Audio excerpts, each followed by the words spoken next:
What we've got here is a Moss Marco Polo. More commonly known as an Emperor, but Marco Polo was Moss's specific name for the model. This one is made by CEC. It is nice and chunky. Sloth love chunk! Yes. So, this is a version I've actually been looking for quite some time. The cast iron CEC motor, variable speed.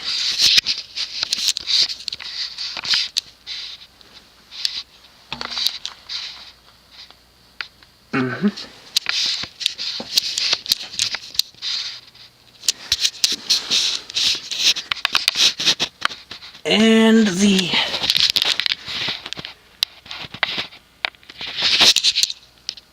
squarish cane blades.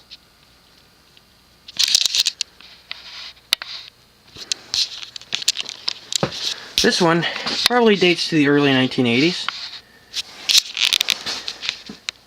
You usually see them, or often see them, with those deep 4-inch fitters. Those ribbed, tapered fitters with the flat schoolhouse globes. This one never had it. Nope. This one never actually had that option.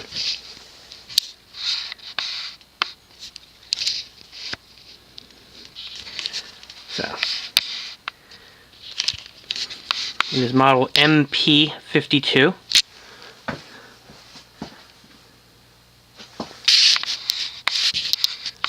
One of my neighbors, when I was growing up, had one of these in their porch, an enclosed porch. It had the light kit. I always wondered what it was. I always wanted that exact fan. Now I have that exact fan. So now, we're going to see how this chunk performs.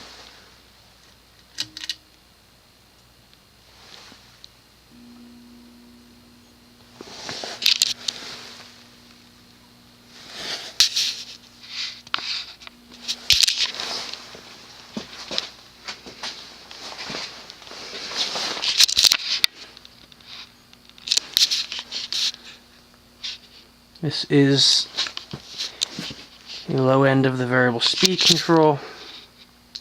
I had to tweak the trim pot a bit because it was running a bit too fast for low, at least for my liking. So now it's nice and aesthetic. Now this model, you know, the Emperor or the Marco Polo, some would say that this was a bastardized, sort of half-ass reproduction of the Daytons, the DC Daytons from the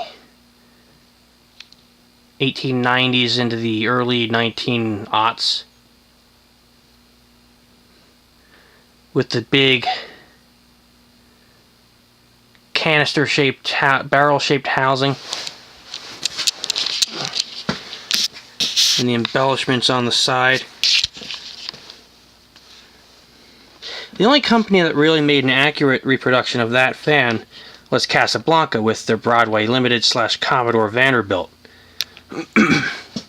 Everyone else, for whatever reason, ended up with this.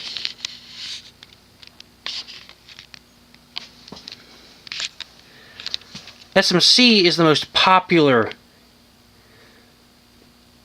of the, or the most well-known example with their Emperor. The next best well-known would be the Moss Marco Polo.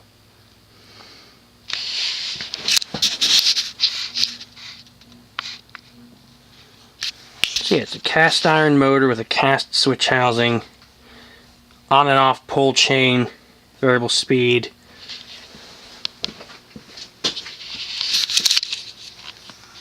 And of course reversible. Now what surprises me is that this fan actually doesn't have a 3-way pull chain.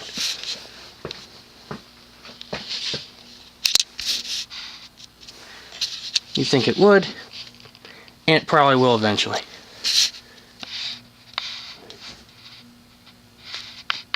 Let's turn it up a wee notch.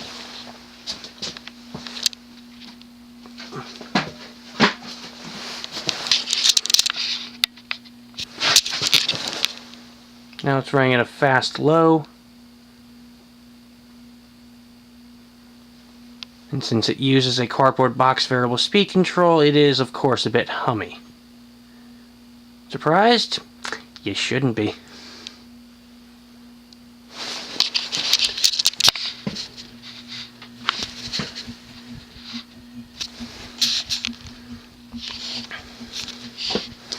Yeah, this is one of the fans that resulted in myself being on the road for 22 hours straight. Long story short, I had to head up into Northwest PA to pick something up for someone I know. Put up another little eighth. And I saw this on Marketplace. And I was like, maybe I should get that on the way back. I mean, I got there stupid late, but they left it on the porch. Rained a little. Got a little moist, but not enough to really hurt it, thankfully. The bearings are a little worn, but that's kind of average for a fan of this age.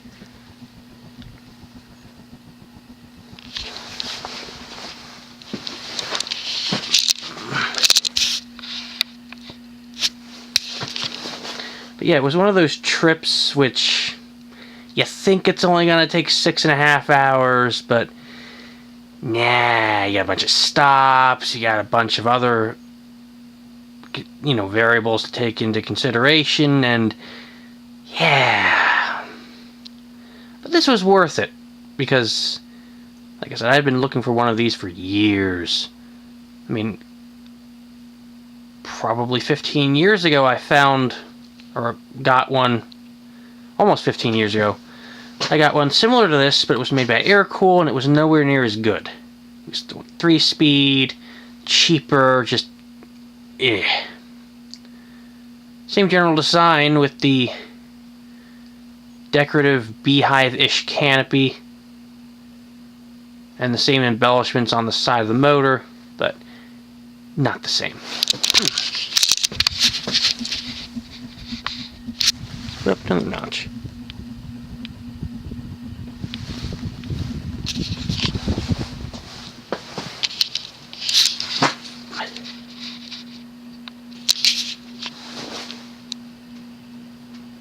Now it's probably doing about 160, 170 RPM. Maybe 180.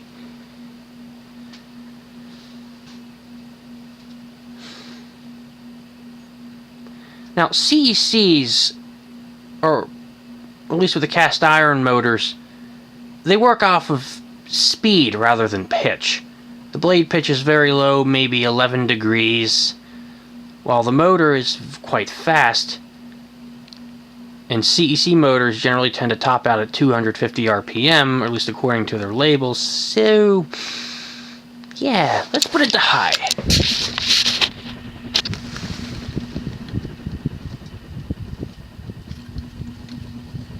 There we go.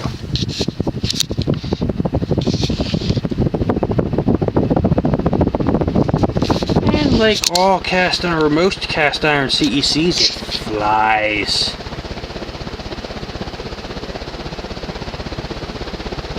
Probably around 250 RPM.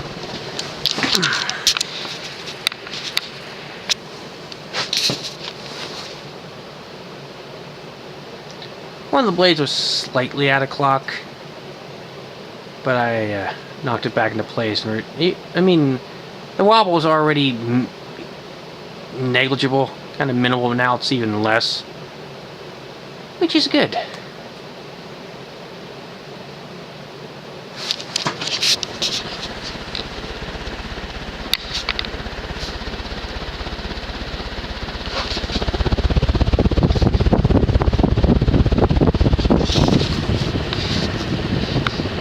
nice thing about CECs is generally the reverse, or not the reverse, their variable speed controls have an off position. Reverse it as well, just for the hell of it.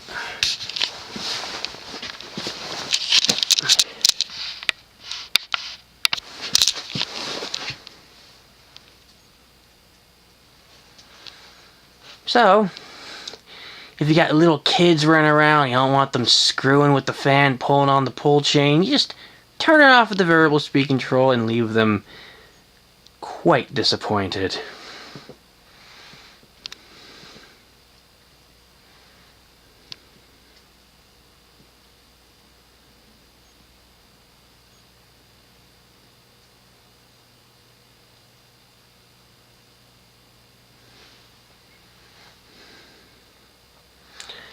And when I got this fan, it was covered in tobacco tar. It smelled like 80s. So 80s. I mean, this kind of fan, you would expect to see it in some smoky, hole-in-the-wall bar.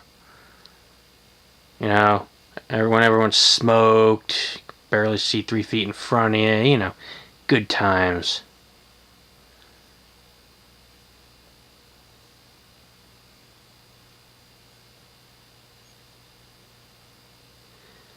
Another noteworthy trait here are the blade irons.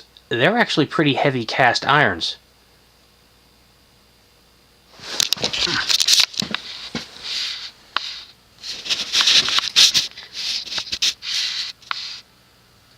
You know, note how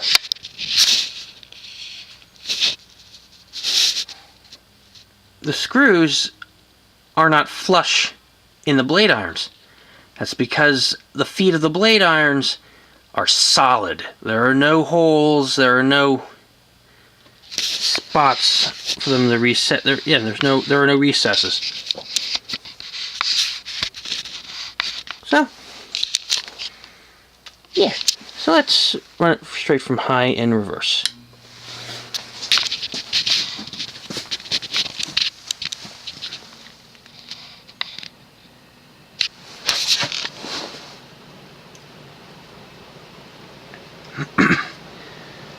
CEC at least made it so their motors were the same speed in both directions, updraft as seen here and also downdraft. Because some brands cut corners, design their motors with a downdraft bias, where if you tried to run them in updraft, they would run slower. So, I know Union is guilty of that.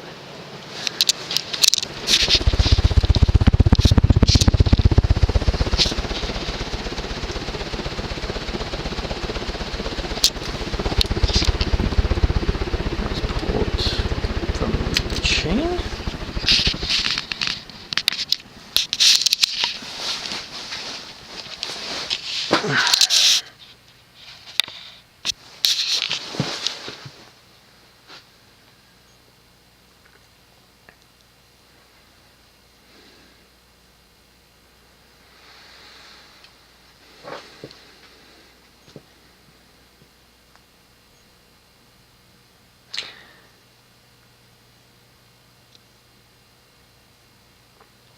Someone I know, we'll just call him Willy Wonka, he went off saying that these fans were all garbage.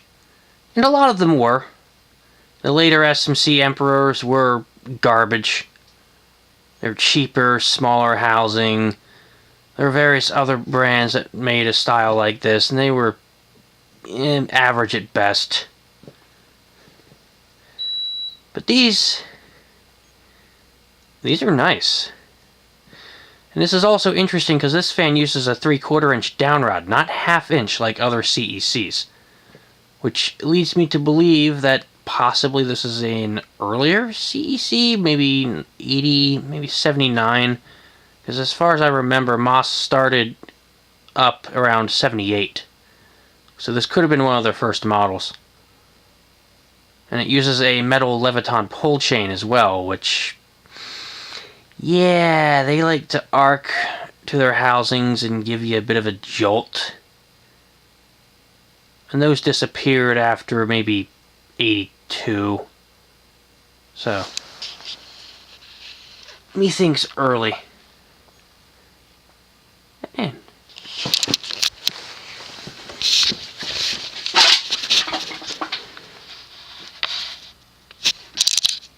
And there you have it.